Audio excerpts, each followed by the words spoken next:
It's not much to ask of us. Hey, Facebook. Happy Hump Day. It's Wednesday, March 4th, and I'm Joycelyn Wells with Joy Exposed. Hi, Kim. Hi, Katie. Thank you, guys. So we're ready to get started. Tonight, 3 Cheers of Joy is brought to you by Dark Horse Cabernet Sauvignon. Got me a nice cab. I've been drinking it a little bit already, so I might have to refill it. That's why I brought the bottle with me. Oh, well. Anyway, so welcome. Let's get started. 3 cheers of joy. 3 moments of self-celebration that just meant something especially to you. So let's see. My first celebration this week is we only had to go to school 4 days this week, Tuesday through Friday. So cheers to having a long weekend and being off on Monday. Excited about that. So cheers to a 4-day work week. My second cheer of joy. Well, let me back up to that one a little bit.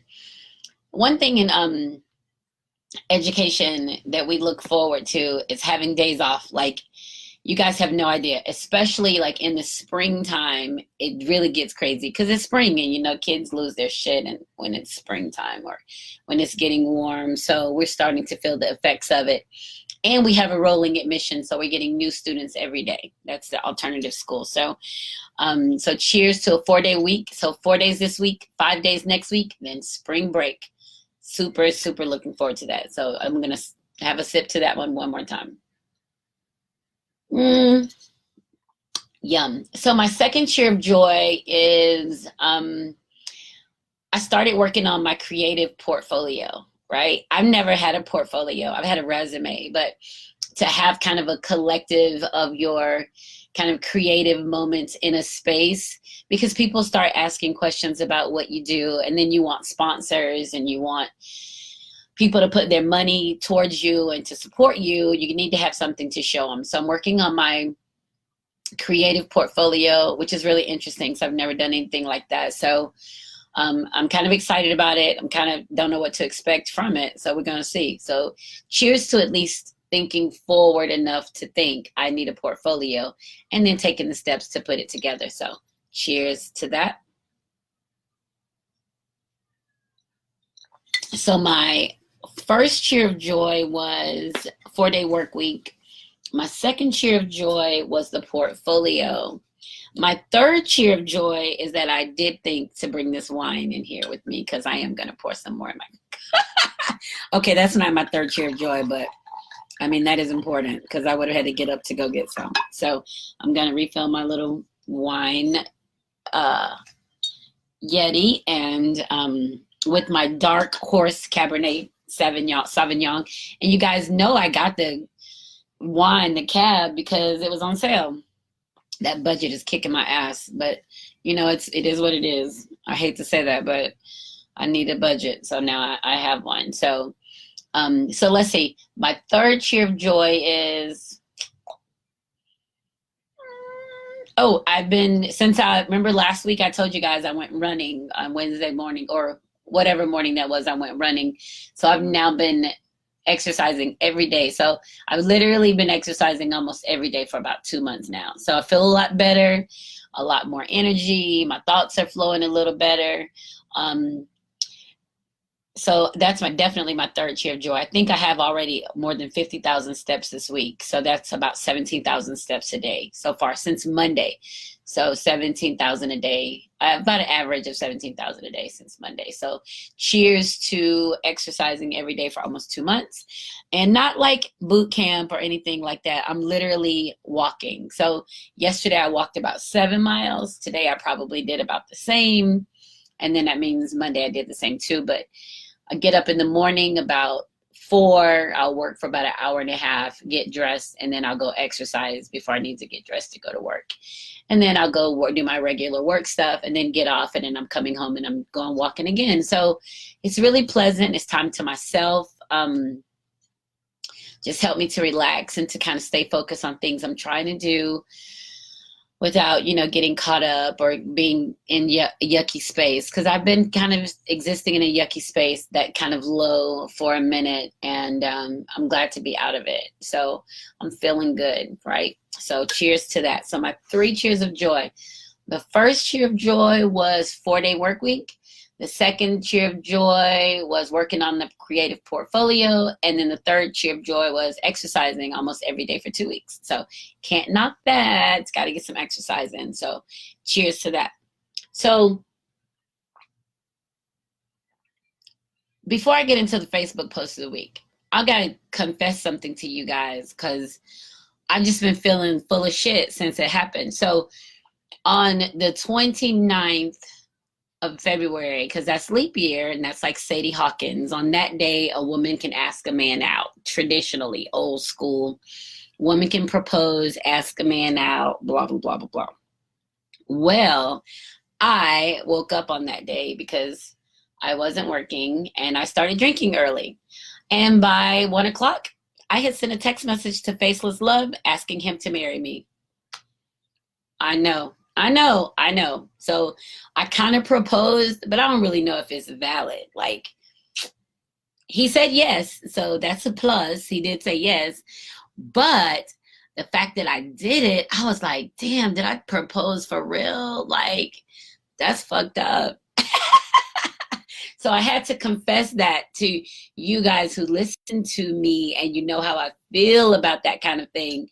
And he immediately sent me a message saying to go fix him something to eat. Just because I proposed doesn't mean that we're switching gender roles.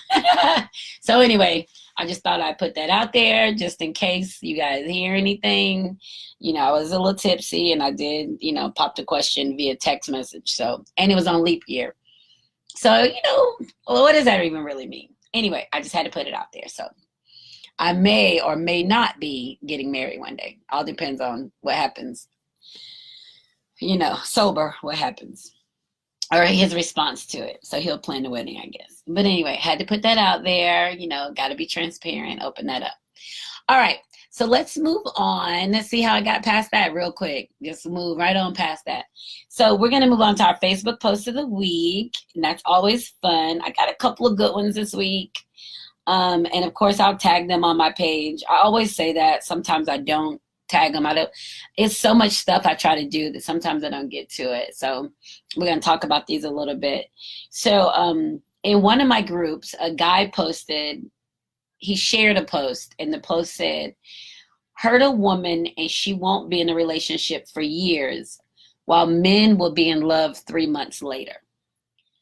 Right? So that was the whole post. But the thing about it is, men who hurt women aren't in love with them. So it's not the same thing. They don't even go together. So a man who hurts a woman, he's not in love with her. So it's easy for her to hurt because she's actually been damaged.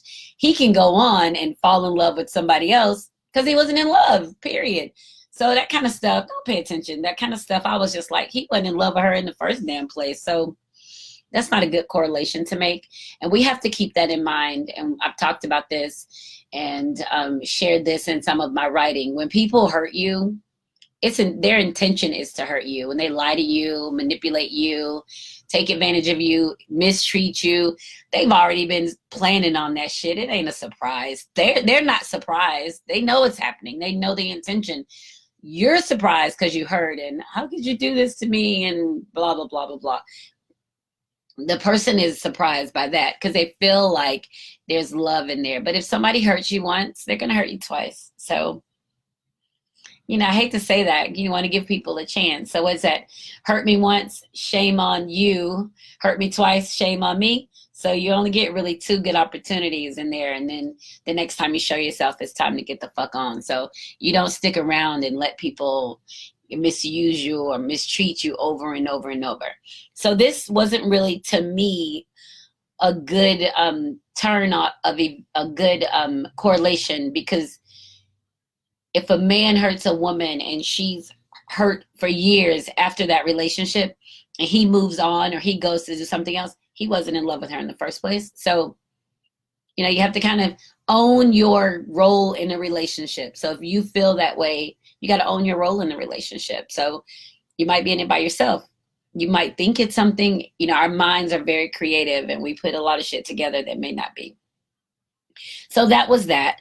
And then, so I kind of responded to that and I was like, he didn't love her anyway. That was my simple response, just to shut that down. Cause I hate for people to, exist in this space of surprise. Like, I didn't know, or I didn't, cause there's always something that tells you. There's always, when something stinks, it stinks. It doesn't start stinking one day. It's been stinking a long time. So when you smell it and it stinks, it stinks. So we just have to go with that.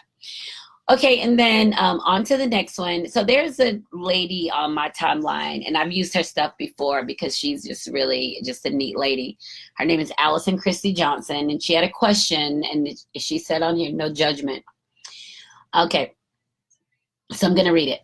What are your thoughts about do it anyway, quote unquote, do it anyway, when it comes to cohabitational partner spouse consent, right? So when you're in a relationship, living together and married, your partner, right? So that's what she's talking about. So not just your boyfriend, girlfriend, like you're in a shared space. Like there's something that says we're in the next place.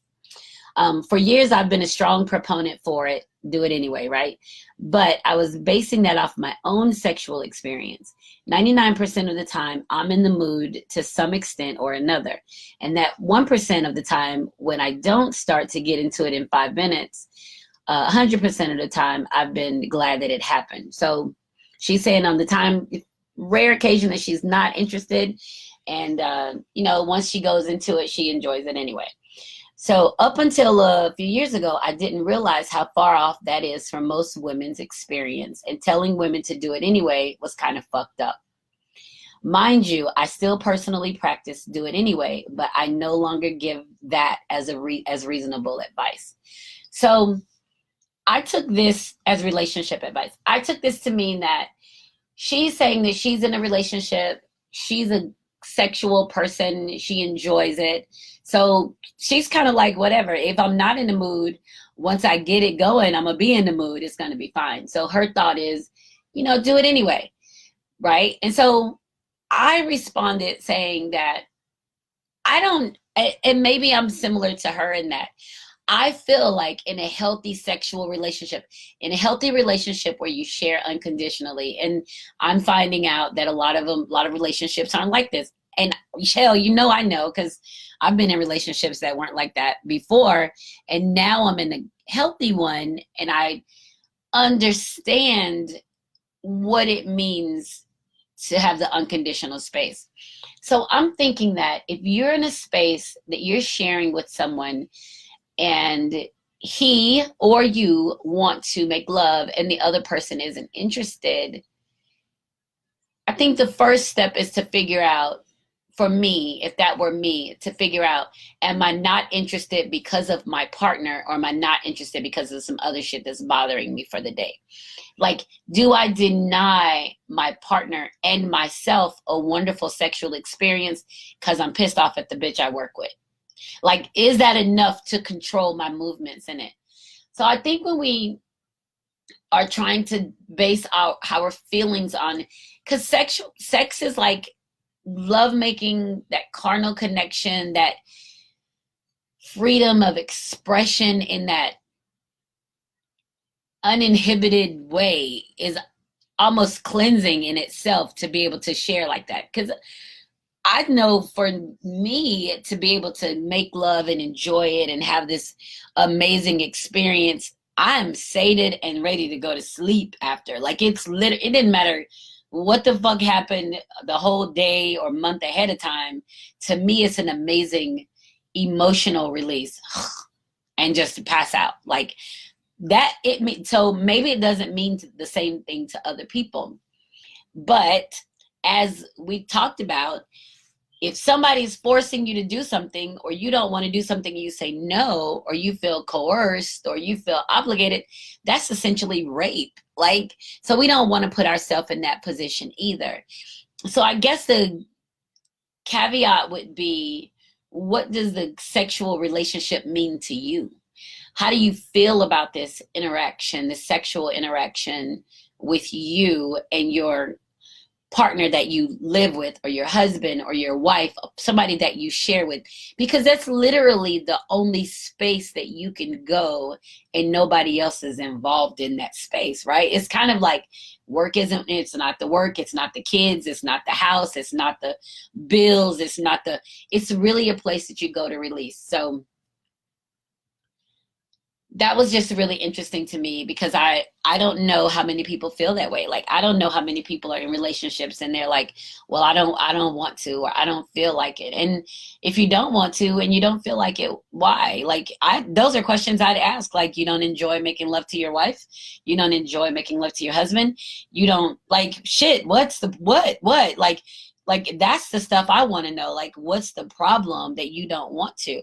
And the funny thing about that and leading into my forward thoughts is that being single and meeting so many married men, that's one of the things that married men will say, that their partner isn't interested necessarily in sex. Like, and how does that work? Like, so I don't know. Like, I don't know. And I don't know if my ex-husband was that way when we were married. I don't know what his desires were outside of me. However, I have met several married men that they are seeking carnal satisfaction because they feel like they're lacking a carnal connection at home. So that's something we kind of have to play with when you think about being in a relationship and, making love to your partner. What does it mean to make love to them, to, hell, cook for them, to clean for them, to take care of them? How are you sharing yourself? And do you feel like it's, you don't want to? And if you feel like you don't want to, or you feel like you're not connected, or you're unhappy, or you're resentful, or whatever, you really need to kind of start taking it apart to see why.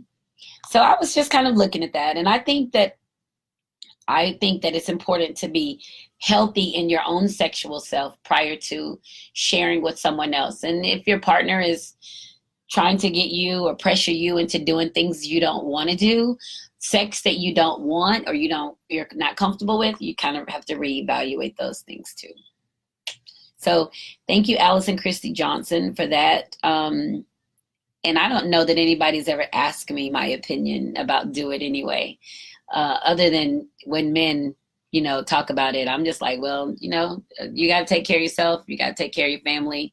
How do you keep everybody safe, right? How do you keep your wife safe, your children safe, if you're going to go out and, develop a relationship or have this sexual encounter with somebody else? And we all know, for men, sexual encounters don't equate to love.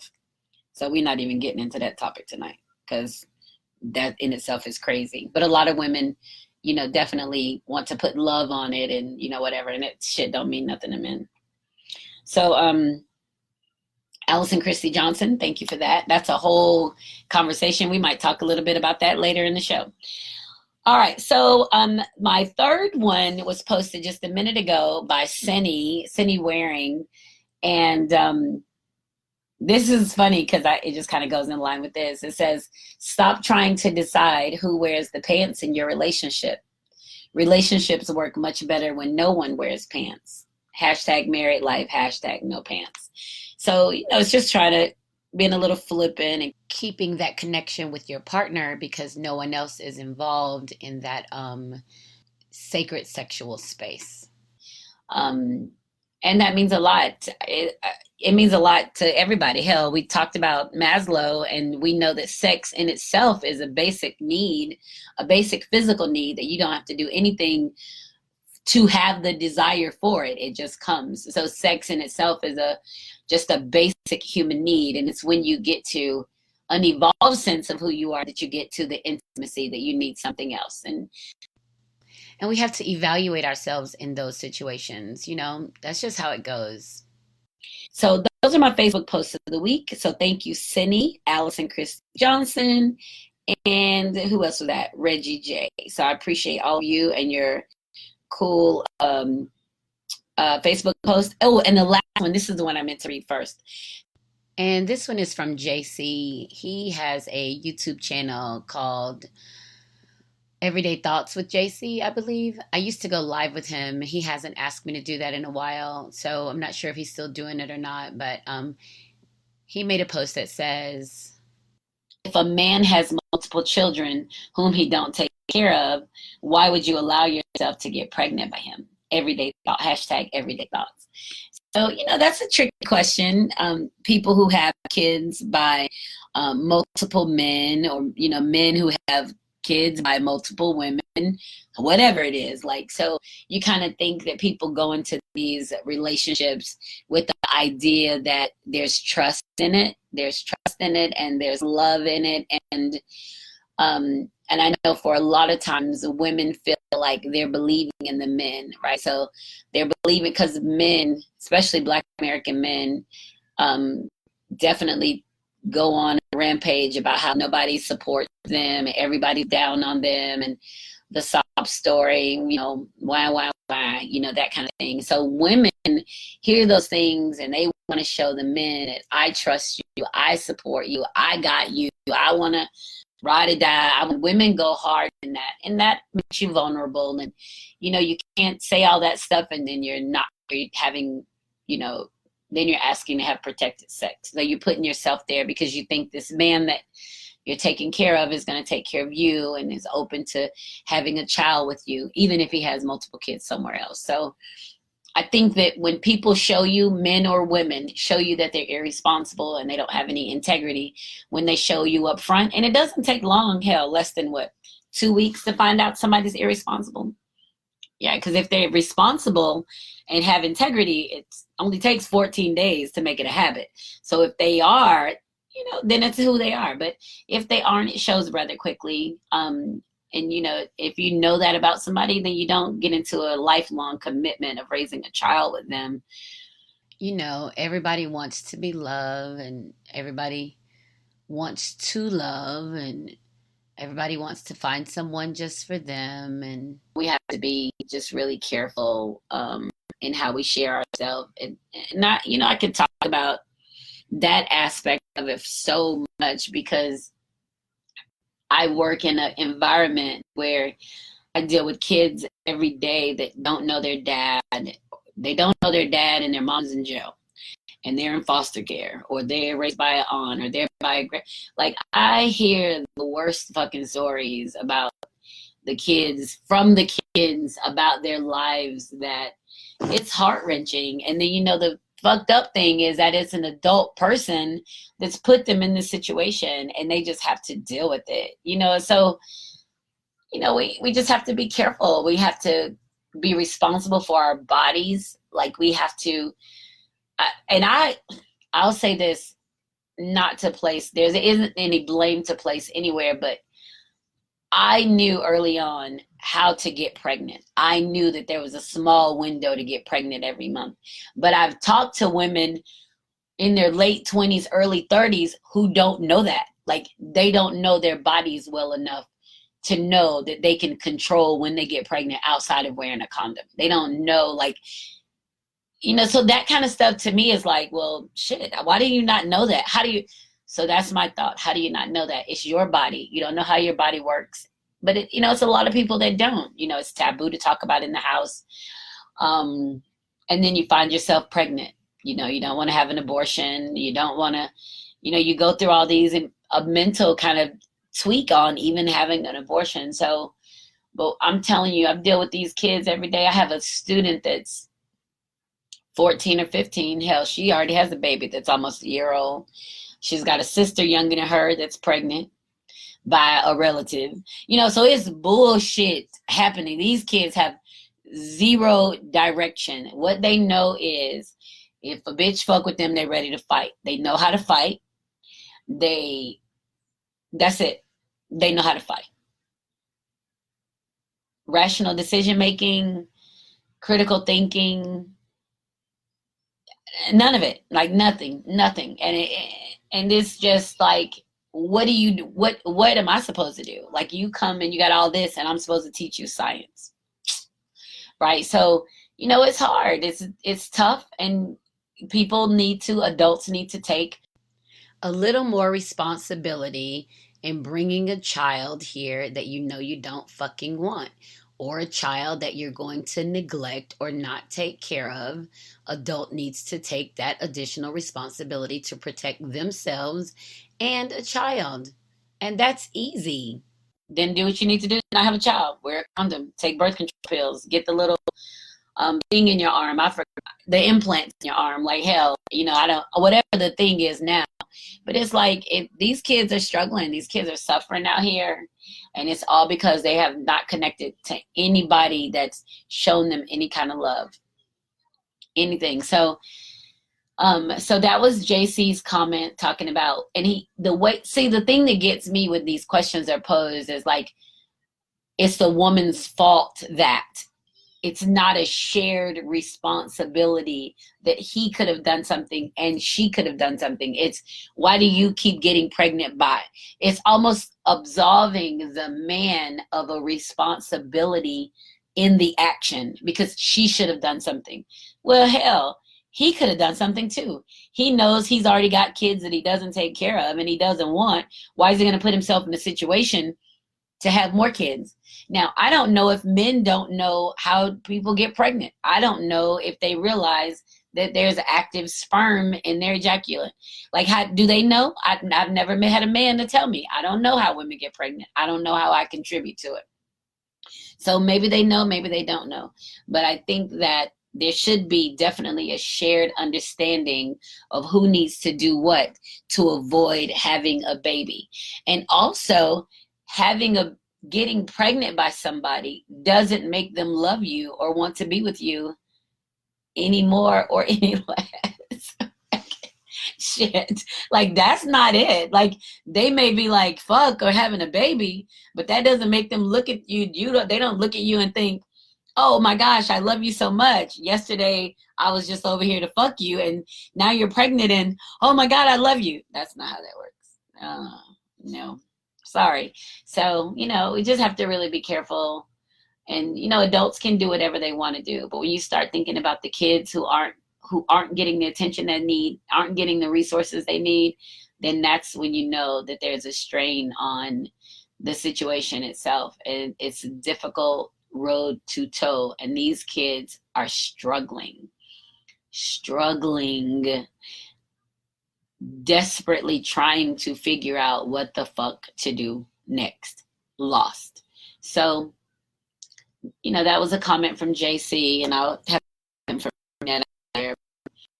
That's a tough place to be in, and I think with all the information we have now, why are we still bringing kids here without people who want them here? I mean, it's easy to get some resources to not have a baby now. It's easy to be on the pill or get an implant. A lot of that shit is still free.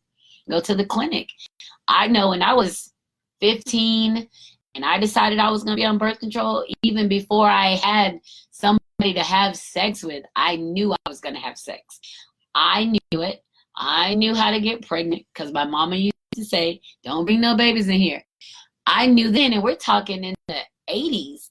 We're talking 80s. So I knew if I could go and get birth control in the clinic by myself, then I know there's access to resources now to stop people from, fucking. Or not stop them from fucking, but shit, from getting pregnant. Like, what the hell? Get some condoms. My son is 17. Hell, I don't even ask him. Let me tell you how this works. I don't even ask him. I don't need to know that he's sexually active. That's not anything I need to know. What I need to know is that when we walk in CVS and we're buying our supplies, lotion, soap, lip gloss, I love my lip gloss, whatever, fingernail polish, we're buying our stuff and he's getting his stuff, and he dropped that box of condoms in there with the stuff. That's what I need to know. I need to know that he's buying condoms because I've already given him enough information ahead of time to what it looks like to protect himself in a situation. So I don't have to talk to him anymore. I've already talked to him. So now, and we've even been out to eat, and he'll say, Mom, I need to go by the store. I'm like, ask no questions. And to stop him from feeling like he can't get them when we're together, or if he needs to get them when he's out on his own, then I make sure he has money available to go and buy the shit he needs to buy. Like, that's my role as mom, to make sure that he's okay until he can take care of himself.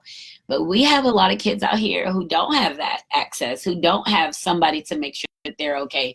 They're out there, and the sexual desire, you, like I said before, you don't have to do anything for that shit to come. You wake up one day and you're like, I'd really like for something to be right in that space right there. I like it when I touch it right there, so I need something else to be there. And that's something that our kids learn. It's a basic physiological need. It's a basic physical need that just fucking comes. So if we aren't putting our children in a situation or position to take care of themselves, and you know that you don't want a child, and you know, and I know it's underhanded people out there. I know it's underhanded men out there that want to get somebody pregnant. God knows why. I don't know. I know it's underhanded women out there that want to trap a man. I don't know why. Like, none of that shit makes sense to me. It sounds like a whole lifetime of bullshit, but it happens. It happens. But we have to make sure that you are aware of what's going on with you and not trust somebody with you, right? So, you know, JC put that out there, and, you know, why do the women do this? And, you know, whatever. It's not just the women, it's the men too. Hell, it's easy for a man to put on a condom and go. And I know people say, oh, it doesn't feel the same with a condom, blah, blah, blah, blah, blah, blah, blah. Guess what? Having a damn child for 18 years and then their child that you could possibly be taking care of, a condom don't feel so bad after all, does it? You're like, damn, I should have wore that condom. And you hear people talk, damn, I should have swallowed that. Like, you hear people say all kinds of shit after the fact. But leading up to that shit, you think you're getting it and it's all good, and then a baby comes and nobody wants the baby, and the baby ends up in foster care. The baby ends up in the system. Shit. Can't read. Nobody taught it anything. Never received any love. Shit. Them kids suffering. And maybe you don't have to deal with the kids, but when I see them, man, listen, and they are struggling, right? They are struggling academically. We have kids that come to school and eat lunch and may not eat again until the next day. Like, ain't nobody feeding them. Man, it's a mess. It is a slap-ass mess, right? So, whatever. And a lot of Black American kids. Most of my kids at school are Black American kids. I have Black American kids, I have Mexican kids, and a few white American kids. And that's it. Ain't no Asian kids in there. None. And very few white American kids. Maybe one white American girl, maybe 3 white American boys, but we're talking out of 120 kids. And you talk about Black American men, crazy numbers. Black American girls, less. But the Black American men make up probably half, maybe even more than half. And then, you know, we deal with they got a litany of issues that come along with being a Black American man, being raised in a single parent home, or only being raised around women, struggling. And I think that's why I look at people the way I look at them, because I look at these kids and think, wow, what are they going to look like as adults? Imagine them out trying to date and trying to blend in, and all they got is some basic ass physical needs, and they trying to meet somebody who's on the up and up, on the up and coming, and they ain't got no hustle. They waiting for somebody to feed them, buy their clothes, take care of them, because that's what somebody has done for them. Nobody is giving them leeway to grow up. It's a mess. And it's men out there now that grew up in the same damn thing. I had a little Black boy today tell me, oh, I can't sit down. I got ADHD. I said, I have ADHD too.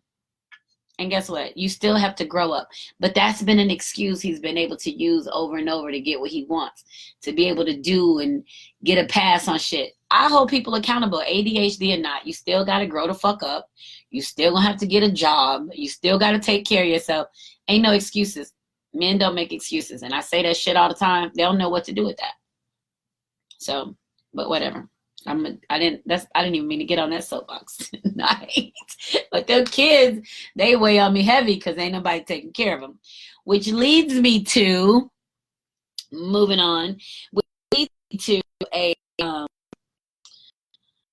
a Netflix special I haven't watched yet, and I'm gonna wait and watch it with Faceless Love, I think, because I don't know if I want to watch it by myself, which leads me to that based on, that conversation just flowed right in. It's the trial of Gabriel Fernandez. Has anybody watched that? The little boy, he was 8 years old, I believe. Yeah, he was 8 years old. He was tortured and killed by his mom and her boyfriend, right? So I haven't watched the special, but I did go online to read about it because I needed to see what it was about before I started watching it. Because, it's got a little boy's picture on there. And I was like, well, I don't want to watch the freaky shit. Like this, I have to keep it together. But anyway, so the little boy was 8 years old. And so they say, based on the court documents and stuff that I read, is that mom and her boyfriend were torturing him, beating him, because they said he showed tendency to be gay. That's what they said. So we talked about a little bitty child they done beat the fuck out of to death. This happens all the time. They ain't want no damn babies. You think they care? When you can mistreat your kid because you think they gonna be gay, because you think it, you ain't want no damn kid. Ain't nothing to lose. So the boyfriend is on death row, and the mom took a plea deal, and she's in prison for life without a chance of parole. So she's just not gonna have access to, I guess, the electric chair or death penalty. So, but either way, and they doing the trial. They're telling the story of it about this child and brothers and sisters and all of that and stuff that he went through, and it was my understanding a DCF caseworker who had been assigned the case didn't report something or wasn't checking enough, and they even filed charges on that caseworker too, some negligence or something, whatever the charges were. So it was a big deal, and it happened a few years ago, probably about 7 years ago. So about 7 years ago. But there's some freaky shit out there. People crazy, and they mistreat. Let me tell you, if you have the gumption to mistreat a child, there's no fucking way I would trust you with me. If a child, man, what does the Bible even say? God take care of fools and babies. Like, the babies get taken care of if you are an adult person and you mistreat a child, there should be no other adult interested in being in a fucking relationship with you. None. You don't mistreat children. Children are weaker. They depend on you. They don't have any resources outside of you. They trust that you're going to do the best thing for them because you're what they have, and they're what you chose. And you mistreat a child? No. There should be no adult person wanting to fuck with you if you mistreat a child. And, I've had conversations with people even about beating kids. Oh, I got my ass beat and I'll beat his ass and that kind of shit. I'm like, nah, you know what? I got a problem. That's an issue for me. I don't understand striking a child and loving the child with the same hands. I don't understand that. That's hard for me to understand. But these kids that I see coming in and they've had their ass kicked by grown-ups in their life, and they're being conditioned for that shit. That's how people end up in a bum-ass relationships with somebody else mistreating them because they associate that shit with love.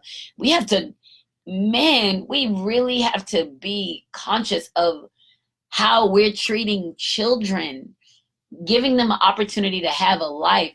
We fuck these kids up. I done talked about my shit with my mom. I done talked about my shit with my dad. Other adults in my life when I was growing up, and the tug of war between those two, and my shit was minor. My shit was minor compared to some other shit. But you think man, you cannot mistreat a child. That's some punk ass shit to mistreat a child because that child is already helpless. That's some punk ass shit. So that's crazy. And I think passionate about it because I deal with the kids. Like, I see them and I see their expressions and I see their bruises and I see shit. Some of my kids even been sex trafficked and their parents know, the mama know, but the mama let them go because the mama get money. It's pimping your own fucking child out. And it's some sick shit out there, like for real sick shit. So, I just don't, from understand. It happens and people swear by it, getting whoopings and, beating their kids. And I understand you're trying to teach them. You want them to learn. You want to teach them. The same kids you beating are the same kids that are afraid to speak up when somebody's mistreating them because they haven't been able to speak up before that somebody's mistreating them. Like, so you can't go to school and be like, my mama kicked my ass, because you go back home, what your mama gonna do? Kick your ass again for telling and tell you, I'll go to jail. You telling on me? There's a whole big emotional thing behind that. They're like, man, please. So now the kid is conditioned to get their ass kicked. You want to know why they're in a suck ass relationship? Because it's what they fucking know. We're taught what they're doing, and we literally have to be careful with what we're doing to children, mistreating them, using them for sex, trafficking them, beating them, not feeding them, manipulating them, lying to them, all of that shit.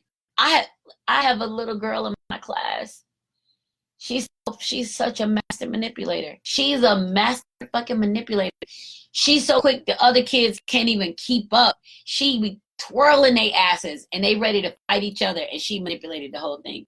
So one day in class, I said, I told you guys to not deal with her. And she was in class. Because sometimes we got issues and we'll talk about the issue in the class, and I'll tell them, I told y'all not to deal with her. She is a manipulator. She's going to pass information, get y'all mad at each other, ready to fight, and y'all don't even have a reason. She's just orchestrating this whole thing. And she stopped talking and looked at me, and I said, what is it? Because I ain't mad at nobody. What is it? And she said, I am a manipulator. I said, I know you are. She said, I know. I go to therapy for it. I said, good. She said, but you know what? I was telling my therapist, that's all I know.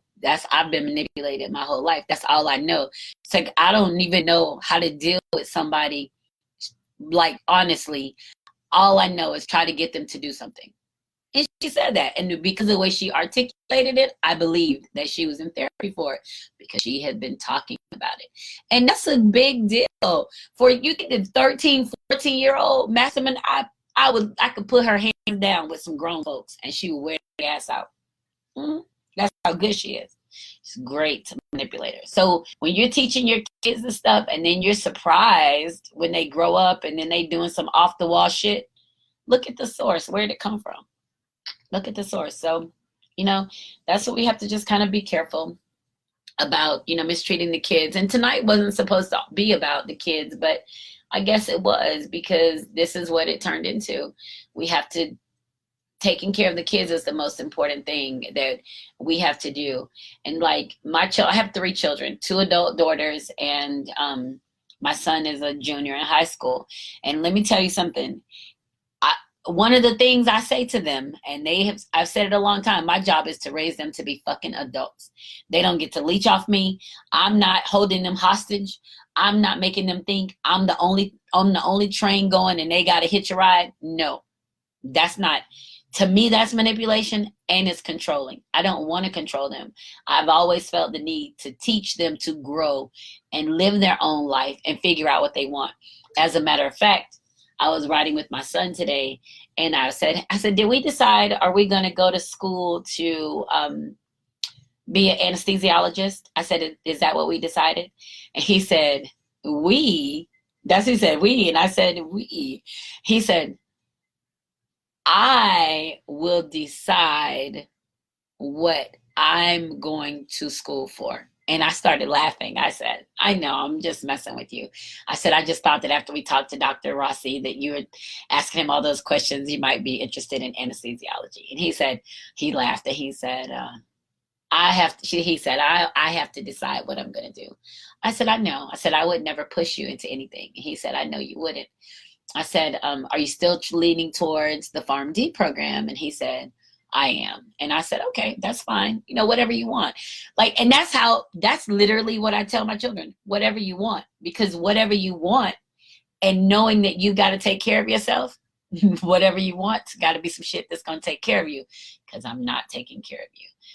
I can't cripple you or put you in a bad position to live a life for your wife or his wife and kids, or my daughter and their husband and their kids.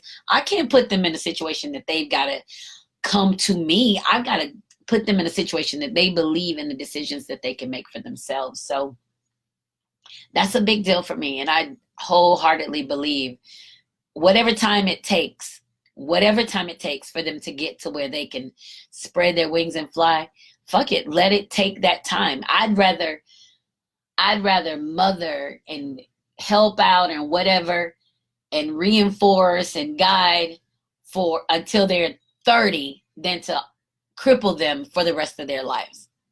And that, that's, for me, that's the truth.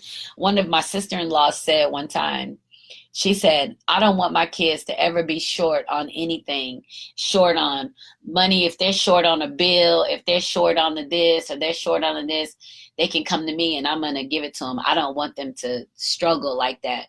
And I was like, sis, we are not the same, because my kids, they'll struggle 3 times. They'll struggle 3 times. I bet they had that shit right the 4th. They'll figure that shit out 3 times. They'll have it right the 4th. I'd rather them do that than to have them think they can come to me every time they've made a decision to fuck up their finances. Because your bills are coming. Like, that's not a surprise. So that's a big deal for me. I think I've done a pretty good job of raising some independent kids. Not to say they don't ask me for money or help with something or have a conversation about, but they're really just pretty independent, and I'm pleased with that. But I knew, for one thing, I have my own purpose. I got my path to travel. So I can't be putting myself in a situation to be held hostage by them. Like, I literally need for them to grow the fuck up. Like, I give them that. I've given them that for years. When my oldest daughter was about 7, we were at a restaurant like an Applebee's or Bennigan's or something. I don't even think they have Bennigan's anymore. Like Applebee's or Bennigan's or something. And the check came and I gave her the credit card. And it was like, okay, so you're going to give her the credit card. This is what the balance is. We got to figure out what we're going to leave for a tip. So we go through this whole big thing. And I remember my ex-husband saying something like, you just let her do too much. She'll be running away by the time she's 15 or 16. And he's just going on and on. And I said, well, at least she'll know how to take care of herself. At least she'll know how to take care of herself. So it ain't a negative thing that the kids know how to take care of themselves. The negative thing is when they don't know how to take care of themselves. That's the issue. And so, it's a big deal for me. I make sure, they order their own food. I didn't talk for them. I encourage conversation, and these are the same things I did with my kids, and they're growing up in the house with me. It's the same thing I do with my kids that I teach in the classroom. When they act out or have a problem in class, I'm not calling their family. And that's one of the things they will say, call home and talk to. I was like, the fuck I'm going to call home and talk to those people for? They know their kid is bananas. They tired of hearing this shit, and they're not going to do anything about it except get the kid home and beat them again because they got another phone call. In here is where we learn to be responsible and be accountable for our actions. I'm not calling home. I had a little boy in my class. Think of this, 15 in the 8th grade. This was my first year at this school. 15 years old in the 8th grade. So that says he fell, like 3 times? So 15 years old, I call his mom or his grandmother. And I was just like, well, I'm trying to forge a relationship with him. What do I need to do? And you know what they said to me? Give him some chocolate. He loves chocolate. He'll do anything for chocolate. I was like, this little motherfucker 15. You want me to bribe his ass with some chocolate? when he need to be punching a fucking clock somewhere working. Like, and you, but that's the thought process. Give him something and he'll do right. I was like, I'm not giving him anything. I'm not doing it. Well, I just don't know how to get you to do anything different. I was like, oh, we'll figure some shit out. But I'm not bribing this almost man with some chocolate to sit his ass down and do his work in the 8th grade and he's 15. That's the shit right there. We hold these kids hostage. We don't give them the tools and the resources to take care of themselves. And it's a lot of grown motherfuckers, right? If you single and dating, when is the last time you ask a motherfucker if they graduated high school? We don't ask that. When people single and they meet somebody, you don't ask, well, did you graduate high school? You assume they graduated high school because they're older, 30, 35, 40, whatever your age range that you date. Ask them, did you graduate? Where'd you graduate? Did you go to college? What did you do after high school? Ask those questions. We don't go back because we feel like if they've gotten to this point, that no longer matters. It fucking matters if you haven't been able to get through school, whether it's a GED, completion, diploma. If you haven't been able to get through that, and a lot of that shit is given to you. If you haven't gotten through that, that already lets you know the extent of what the life looks like for that person and what their drive is and what their motivation is, because they're hindered by that. And you already, if they haven't done that, hell, they're probably not even good readers. That's the shit that comes as a surprise, and people start acting out in relationships and they got to go find somebody else to spend time with because now their shit is coming to life in the relationship. This is real. This is serious shit. This is serious shit. And it's out there. And I ain't saying don't fuck with a motherfucker because they didn't graduate high school. What I'm saying is, if you know someone's aptitude for learning, it'll probably put you in a better position to deal with them if that's what you want to do. If you know their aptitude for emotional availability, and a lot of women say men are emotionally available. They don't fucking know how to be emotionally available. When would they have done that? All they've had to do was sit down, be quiet, stay the fuck out of their mama way while she ran everything, and he ain't learned shit. He ain't learned nothing. He just had to sit there and wait for somebody to tell him when to eat, what to do, how to do, what to do, blah, blah, blah, blah, blah, blah.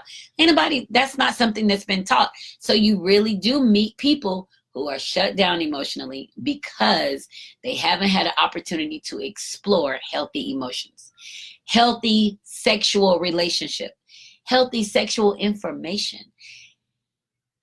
It's a lot of damage that happens in the childhood, and we have to see that in people, in adults. You see it in people you work with. That's why I'm telling y'all, pull out that fucking Maslow's hierarchy of needs to see where people are that you're dealing with. People can sit up, talk about people, talk down to people, judge people, sit in this yucky ass space. They're basic. They're very basic in their development because that's not where you exist when you are growing in who you are. You don't exist in this basic space. You're growing on so you can be of your purpose. So we just really just have to be aware of people, aware of yourself in the presence of people. And when shit doesn't feel good to you, or somebody's trying to pull you down into a bottomless pit of nothing with them, so you can say no to that shit and know to not feel obligated to be in that shit. No, thank you. And leave. And the first thing they'll start trying to do is pull you back in it because they need somebody in it with them. They want somebody in there. And why not you? Why not you? You're progressing. You're doing well. You've got money. You got your shit together. You know what? Shit, it was somebody on Facebook said that this man is good looking and he don't want to work and he don't want to something. Will you let him stay with you? Who the fuck? Who cares if he good looking? He ain't gonna work. Who wants, am I gonna adopt him? Is he gonna be my child and I'm gonna take care of him? That's essentially what we're saying. But you think because he looks good, that should be reason for him to stay? That's a basic thought process. Ooh, that looks good. I'm gonna keep it. It doesn't matter if it's dumb as a doorknob or shit. All none of that matters. They're just thinking because it looks good, you're gonna keep it. That let you know how people think women are basic as hell, and that they go just off look. We go off looks, and sometimes we do go off looks. But that don't mean I'm not trying to adopt a child. I got a son. I wouldn't adopt another one, right? So a lot of these issues that plague these children that are caught in the system, the children that are in the system, they end up as adults. And sometimes they're adults in the system, or they're adults trying to camouflage or trying to blend into a place that they don't have any experience. And you still meet them in social spaces, clubs, lounges, skating. A lot of people go skating, bowling, wherever you meet people. Tinder, Jesus, any of the social dating sites, Facebook, Instagram, blah, blah, blah, blah, blah. You meet them in those spaces. And if they're fucked up, they're still fucked up. They haven't gotten any therapy. They haven't gotten any treatment. They haven't acknowledged their issues. You end up getting with them, and the next thing you say is, oh, he was a mama's boy. His mama this, his mama. Guess what? His mama always did it. That ain't new. You ain't finna get the mama to stop. You ain't finna get him to go against his mama to get her to stop. You ain't finna get her to go against her dad to get her to stop being a daddy's girl. None of that shit's gonna happen. They've been conditioned to be in those ultra negative ass relationships. That shit don't go away. So you just have to be careful with people that you meet and how you allow them to come into your life. You can't fix them. There's nothing about you that can fix them. It doesn't matter how much you love them, how good you are, how smart you are, how beautiful you are, how handsome you are, how creative you are. You can't fix them. Move away, none of that. You can't fix them. It would have to literally be something that they facilitated on their own to fix, to be better about. They would literally have to facilitate that movement. You can't do it. And the only thing that you're going to do about trying to force yourself into a relationship with them or force them into a higher level of understanding, the only thing you're going to do is debilitate yourself and drag yourself down. So beware. And if you have interested in fostering children, foster some kids. Volunteering at schools, go volunteer at school. If you were a student, if you were a child that was mistreated and you found your way out and you were in the system or whatever, if you have any compassion or any desire to work with kids, go to your local school and volunteer. Volunteer, whatever, mentor, be a community coach, community cheer coach, girls group. Go. There are children out there that need somebody, and it might be you. It might be you. So put yourself out there, put yourself in a position to love somebody outside of yourself when you're ready. You may not be ready now. You may be older, when you feel like you have the time and the resources and the understanding of what it would take. Put yourself out there. There are kids out there that need somebody to love them, like desperately need somebody to love them. If you're in the Tampa area, you can come to my classroom and volunteer in my classroom. It's kids out there that need somebody to hear them, to understand them, to converse with them. They are desperate for attention. So it's 10 o'clock already. My goodness, I've talked about children all night and mistreating each other and how not to do that. And this is Joycelyn Wells with Joy Exposed. We have past episodes available on Pandora. That's only been about 2 weeks now. So Pandora, iHeartRadio, SoundCloud, Google Play, iTunes, YouTube, and Spotify. So we have 7 platforms that are running our stuff. We have books available on Amazon, Barnes and Noble's, Audible. So stuff is out there. We're growing fast, fast, fast. On March 28th, I'll be in Atlanta for a reading at Maduro's Cigar Lounge. It's on Cumberland Parkway.